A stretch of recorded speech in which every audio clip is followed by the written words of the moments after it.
Gelen görevleri eləyirəm part 1.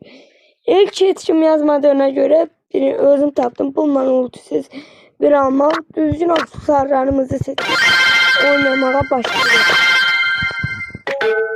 Ben oynamamışdan əvvəl siz beğenip like atıp abone olmayı unutmayın.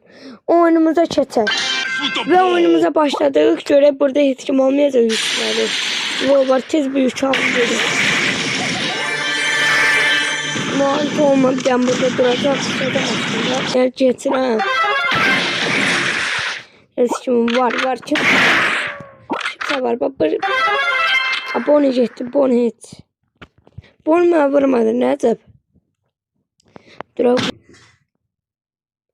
4 nəfər qalın. Mən də çıxım.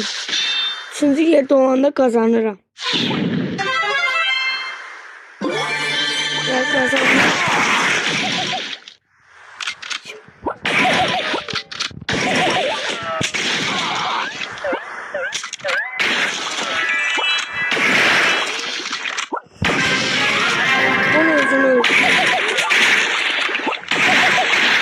Birbirimizden kaçmaya çalışırıq ya.